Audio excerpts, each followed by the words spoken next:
আসসালামু আলাইকুম এভরিওয়ান। আজকে তৈরি করব সিপি স্টাইল চিকেন বল। পোলট্রি মুরগি রান্না করলে বুকের সারল মাংসটা কিন্তু কেউ খেতে চায় না। এই বুকের মাংসটা দিয়ে মাত্র 10 মিনিটের মধ্যে সিপির মতো চিকেন বল তৈরি করে নিতে পারবেন বাসাতেই। অথচ যদি আপনি সিপিতে খেতে যান মাত্র 4টা চিকেন বলের দাম নেবে 30 টাকা। কিন্তু এখন প্রশ্ন হচ্ছে সিপির মতো স্বাদ কি বাসায় তৈরি করলে পাবো? অবশ্যই পাবেন। আজকের এই রেসিপিটা ফলো করে যদি আপনারা চিকেন বল তৈরি করেন তাহলে আমি 100% শিওর আপনি আর কখনো সিপি থেকে চিকেন বল কিনবেন না। আপনার বাচ্চাকে বাসাতেই তৈরি করে চিকেন বল খাওয়াবেন। আর চিকেন বল কিন্তু বাচ্চারা খেতে ভীষণ পছন্দ করে। যাদের বাচ্চারা চিকেন খেতে চায় না, এভাবে চিকেন বল বানিয়ে দিলে নিমিষেই শেষ করে ফেলবে। চিকেন বল তৈরি করার জন্য আমি মুরগির বুকের মাংসটা নিয়েছি। মাংসগুলোকে একটু ছোট ছোট করে কেটে নিয়েছি। এখানে একটা মুরগির বুকের একটা অংশ এবং আর একটা অংশের অর্ধেক হবে। এবার এর মধ্যে দিয়ে দিচ্ছি 2 কোয়া রসুন। আমি এখানে দেশি রসুন ব্যবহার করেছি, তাই 2 কোয়া দিয়েছি। আপনারা যদি ইন্ডিয়ান রসুন ব্যবহার করেন, সেটা সাইজে একটু বড় হয়, তাহলে 1 কোয়া ব্যবহার করবেন। রসুনটা গ্রেটারের সাহায্যে গ্রেট করে দিচ্ছি। গোটা রসুন দিয়ে দিলে যেটা হয়, ঠিকমতো ব্লেন্ড হতে চায় না, একটু গোটা গোটা থেকে যায়। এখানে চাইলে কেউ আদাও ব্যবহার করতে পারেন, সেই ক্ষেত্রে আদার পরিমাণটা হবে রসুনের অর্ধেক। এখন অনেকেই ভাবতে পারেন এত কম মশলায় চিকেন বল কেমন লাগবে খেতে। বিশ্বাস করেন, চিকেন বলে কিন্তু খুবই অল্প পরিমাণ মশলা ব্যবহার করতে হয়। এই মশলারই কিন্তু অনেক স্ট্রং ফ্লেভার হয়। যদি অতিরিক্ত মশলা ব্যবহার করেন তাহলে কিন্তু খেতে পারবেন না। এখন লবণ দিয়ে দিচ্ছি হাফ টেবিল চামচ, চিনি দিয়ে দিচ্ছি 1 টেবিল চামচ, বেকিং সোডা দিয়ে দিচ্ছি হাফ টেবিল চামচ। অবশ্যই বেকিং সোডাটাই ব্যবহার করতে হবে, বেকিং পাউডার না। কালো গোলমরিচের গুঁড়া দিয়ে দিচ্ছি হাফ টেবিল চামচ। আপনাদের কাছে যদি সাদা গোলমরিচ থাকে তাহলে সেটা ব্যবহার করবেন। সেই ক্ষেত্রে চিকেন বলের মধ্যে কিন্তু আর কালো কালো হয়ে থাকবে না, দেখতে সুন্দর লাগবে। এবার 1 ফালি লেবুর রস চিপে দিয়ে দিচ্ছি। পোলট্রি মুরগির মাংসের কিন্তু একটা বাজে গন্ধ থাকে, লেবুর রসটা দিলে সেই গন্ধটা চলে যাবে। বেকিং সোডার উপর লেবুর রস পড়ার সাথে সাথেই দেখতেই পাচ্ছেন ফেনা হচ্ছে।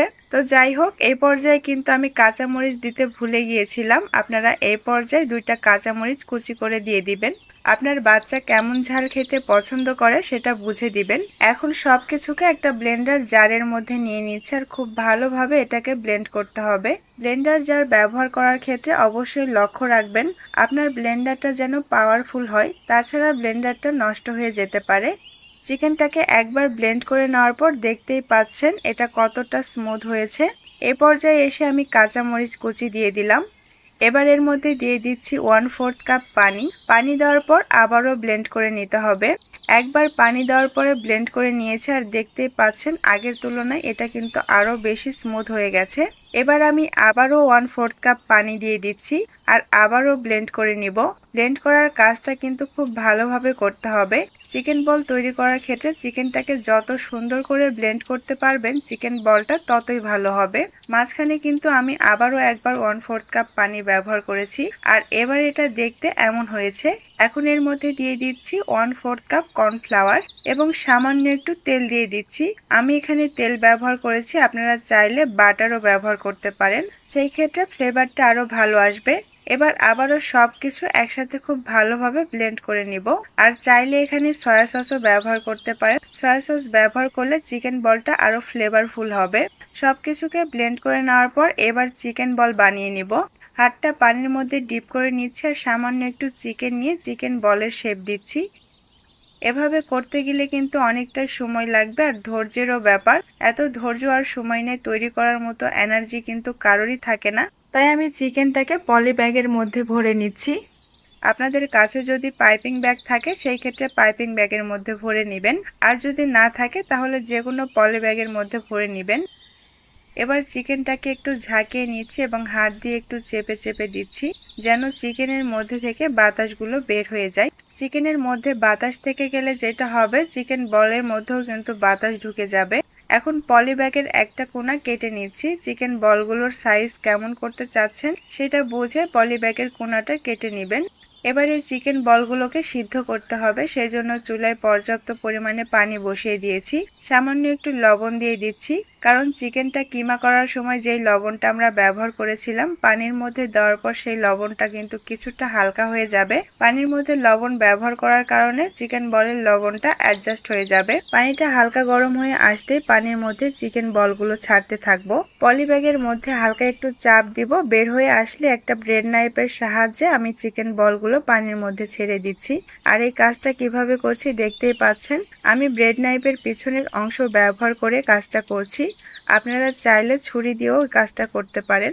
এভাবে কিন্তু খুবই অল্প সময়ের মধ্যে অনেকগুলো চিকেন বল বানিয়ে নেওয়া যায়। তবে এই ক্ষেত্রে চিকেন বলগুলো খুব একটা গোল গোল হয় না, কিন্তু অল্প সময়ের মধ্যে অনেকটা চিকেন বল বানিয়ে নেওয়া যায়।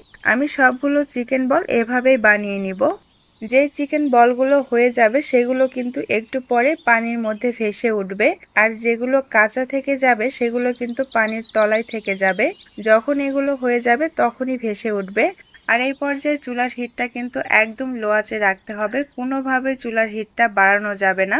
চুলার হিটটা যদি হাই দিয়ে রাখেন তাহলে চিকেন বলগুলো শক্ত হয়ে যাবে, সেই ক্ষেত্রে চিকেন বলটা স্পঞ্জি হবে না। একটা জিনিস হয়তো সবাই লক্ষ্য করেছেন, চিকেন বলগুলো আমি যতক্ষণ সময় ধরে সিদ্ধ করেছি পানির মধ্যে কিন্তু বলক আসেনি, অথচ চিকেন বলগুলো সিদ্ধ হয়ে গেছে। সবগুলো চিকেন বল যখন পানির উপর এরকম ভেসে উঠেছে তখন আমি চিকেন বলগুলোকে উঠিয়ে নিচ্ছি আর ঠান্ডা পানির মধ্যে দিয়ে দিচ্ছি। এবার আমি হাত দিয়ে একটু চাপ দিয়ে দেখিয়ে দিচ্ছি চিকেন বলটা কতটা স্পঞ্জি হয়েছে। একদম সিপি চিকেন বল যেরকম হয় ঠিক সেই রকমই। এবার পানি ঝরিয়ে চিকেন বলগুলোকে উঠিয়ে নিচ্ছি আর চিকেন বলগুলোকে ভাজার জন্য চুলায় একটা প্যান বসিয়ে তেল দিয়ে দিচ্ছি। চাইলে এখানে বাটার ব্যবহার করতে পারেন। এখন এই চিকেন বলগুলোকে হালকা একটু লালচে কালার আসা পর্যন্ত ভেজে নিব। যখন চিকেন বলগুলো এরকম হালকা লালচে কালার চলে আসবে তখন এই বলগুলোকে উঠিয়ে নিচ্ছি। খুব একটা বেশিক্ষণ সময় ধরেও কিন্তু চিকেন বলগুলোকে ভাজতে হয় না।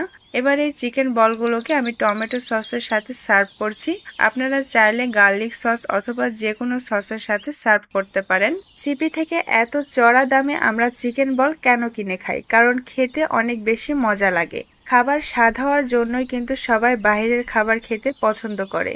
কিন্তু আমি কথা দিচ্ছি আজকের এই রেসিপিটা ফলো করে যদি আপনারা চিকেন বল তৈরি করেন তাহলে সিপির চিকেন বলের থেকে এর স্বাদ কোনো অংশেই কম হবে না। একবার যদি এই রেসিপিটা ফলো করে আপনি বাসায় চিকেন বল তৈরি করেন তাহলে আপনার বাচ্চা আপনার কাছে বারবার চিকেন বল খাওয়ার জন্য বায়না ধরবে। বিশ্বাস না হলে একবার বাসায় তৈরি করে দেখুন, তারপর আপনার বাচ্চা কতটা পছন্দ করেছে কমেন্ট বক্সে এসে জানিয়ে যাবেন।